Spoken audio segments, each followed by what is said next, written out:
It is all around us. It is an illusion and yet profoundly real.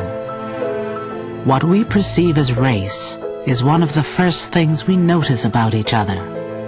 Skin, darker or lighter. Eyes, round or almond. Blue, black, brown. Hair, curly, straight, blonde, or dark. And attached to these characteristics is a mosaic of values, assumptions, and historical meanings. Even those of us who claim we don't believe the stereotypes can easily recite them. The average person on the street thinks that race consists of differences in physical appearance. They also think that from looking at a person's physical appearance, that they can find out or know more subtle things about them. Race is not a level of biological division that we find in anatomically modern humans. There are no subspecies in the human beings that live today. And that's quite shocking to a lot of individuals. When you look and you think you see race, to be told that no, you don't see race, you just think you see race, that it's based on your cultural lens, that's extremely challenging. Just because race isn't a biological reality doesn't mean it isn't real. Being classified as Asian or black or Latino has never carried the same advantages in our society as being white. Race in itself means nothing. The markers of race, skin color, hair texture, the things that we identify as the racial markers mean nothing unless they are given social meaning and unless there's public policy and private actions that act upon those kinds of characteristics. That creates race. Physical differences don't make race. What makes race are the laws and practices that affect life chances and opportunities based on those differences.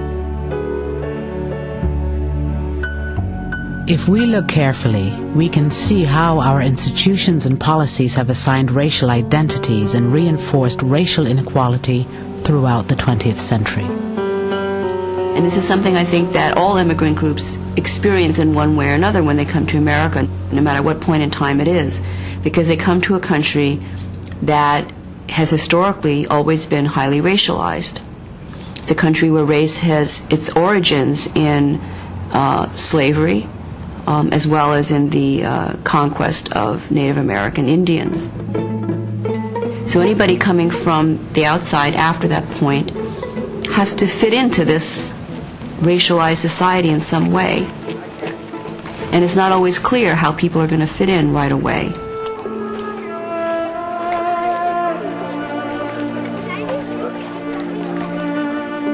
At the start of the 20th century, as millions of immigrants arrived from all over the world, lawmakers and social scientists debated how all of them, including the new European arrivals, would fit into the hierarchy of races already here.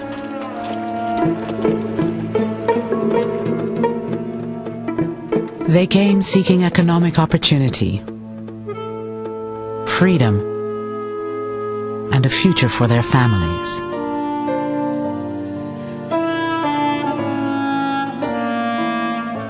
Of the 23 million newcomers between 1880 and 1920, the vast majority were from Eastern and Southern Europe.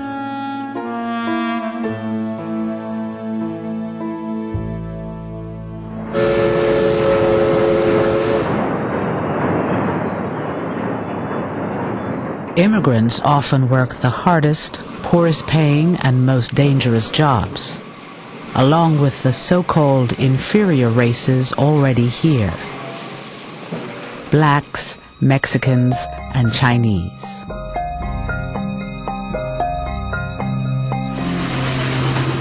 Cities with enormous slums developed as the ugly side of industrialization. ugly both in terms of the aesthetic of American cities, but also ugly in terms of the solidifying of class differences and class tension. As all of those things became apparent, the immigrant became the symbol for what America might be becoming. By 1910, 58% of American mining and factory workers were immigrants. Like Mexicans and African Americans, Italians, Slavs, and Jews were often desired as laborers, but also feared, seen as promiscuous, lazy, or stupid. Some saw it as a racial invasion. Charles Davenport, a famous biologist, expressed those fears in 1911. The population of the United States, wrote Davenport, will, on account of the great influx of blood from southeastern Europe, rapidly become darker in pigment, smaller in stature, more given to crimes of larceny, kidnapping, assault, murder, rape, and sexual immorality. And the ratio of insanity in the population will rapidly increase. And this was also a time when scientific race theory began to take off, and people began to look at society and look at groups of people in more racialized terms. So people were perceived as being separate races. So you had kind of a higher order of white races, which were seen as the Nordics, as opposed to what many of the nativists called the lower races of Europe.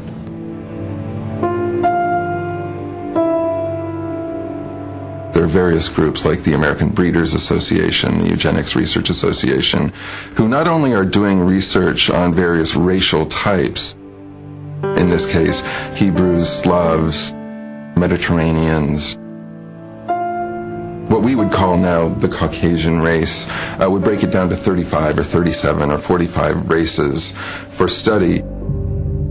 And a lot of the language was beginning to get at the idea that those differences were actually rooted in reproduction. They were rooted in heritable traits. They were heritable, they were biological, they were immutable.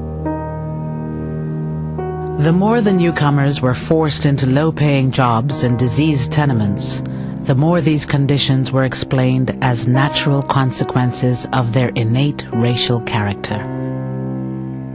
Biology was destiny.